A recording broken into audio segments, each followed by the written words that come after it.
Bonjour, nous voilà nouveaux, réunis en présence du Créateur des cieux et de la terre, afin de recevoir de lui les directives, afin de comprendre le projet qu'il a mis en place pour nous. Juste avant de voir, tu feras les prions. Notre Seigneur et notre Dieu, merci. Merci pour l'occasion que tu nous donnes encore de découvrir dans la parole ce que tu as prévu pour notre instruction. Merci Seigneur pour la parole. Cet esprit continue de nous conduire dans toute la vérité et que nous puissions à tout moment voir ta main à l'œuvre dans nos vies, nous t'en prions. Au nom de Jésus pour ta gloire éternelle. Amen. Dieu n'impose jamais quoi que ce soit à quiconque.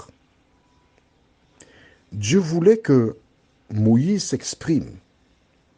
Et rappelle-toi, que s'est-il passé? On regarde le même chapitre 4 d'Exode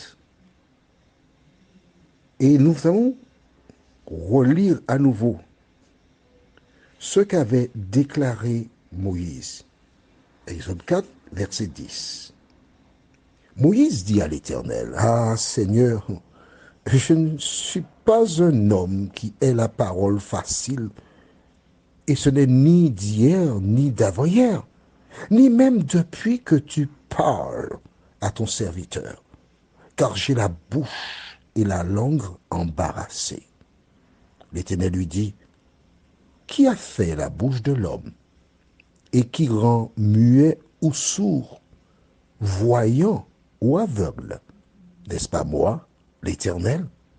Va donc, je serai avec ta bouche, et je t'enseignerai ce que tu auras à dire. » Dieu rassure Moïse. Il dit, écoute Moïse, c'est pas un souci que tu aies la langue embarrassée. Va, je serai avec ta bouche.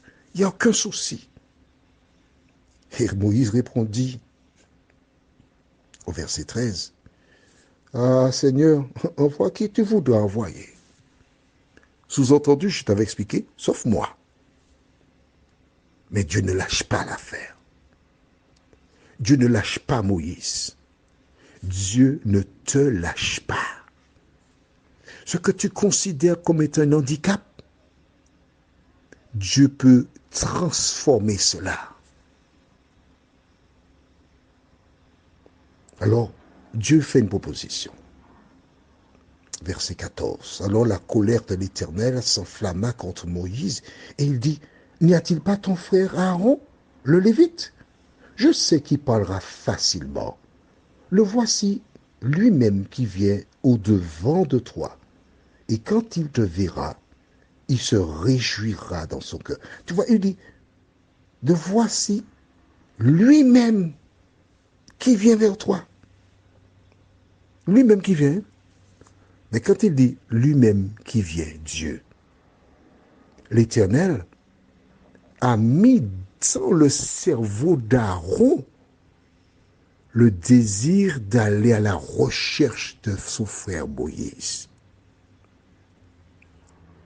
Toi qui m'écoutes, quand ton frère a erré, il est dans une mauvaise position, que fais-tu? Est-ce que tu te contentes de rester là pour parler de lui, pour épiloguer, pour accompagner les langues perverses et méchantes? Ou bien tu fais comme Aaron pour partir à la recherche de Moïse, non pas pour le trouver, pour le traîner devant des méchants, mais pour avoir dans ton cœur de la joie pour cette personne qui s'est perdue. Lorsque Dieu parle à Aaron, parce que c'est Dieu qui a parlé à Aaron, nous n'avons pas tous les détails, Aaron était libre de dire, moi, aller vers Moïse, il a jeté le discrédit sur notre famille. C'est un renégat, pas moi. J'ai fini avec lui.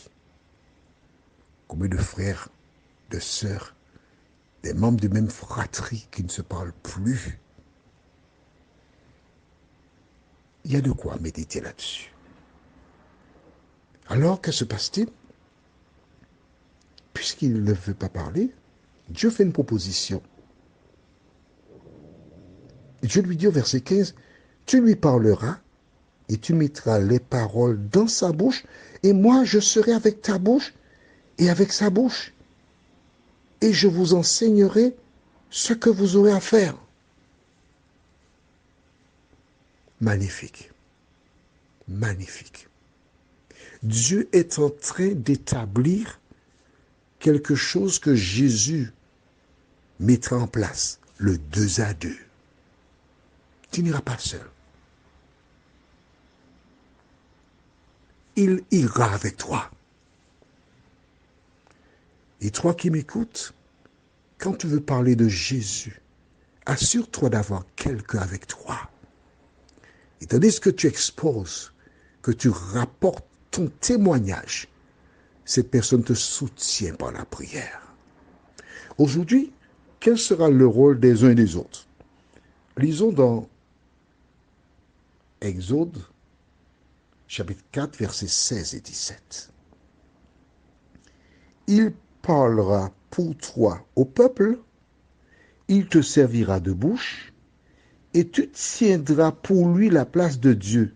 Rappelle-toi, la place de, ou représentant de Dieu, ou je t'avais dit, médiateur entre Dieu et les hommes.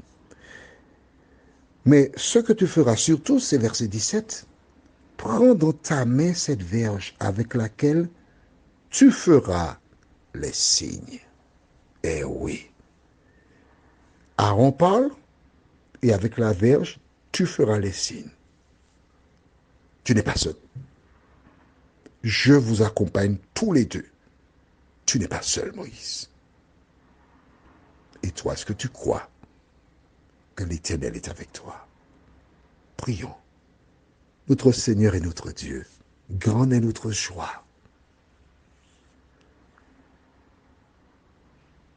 Parce que nous découvrons à nouveau que tu ne nous abandonnes jamais. Nous ne sommes jamais seuls. Merci Seigneur. Merci pour la parole. Merci d'expliquer aux uns et aux autres que tu désires que nous allions en équipe te représenter. Continue de nous faire du bien, Seigneur. Continue d'aider chaque personne à se souvenir qu'il a un don différent. Accomplis cela au nom de Jésus pour ta gloire éternelle. Amen. Je te souhaite une bonne journée et à demain, si Dieu nous prédit.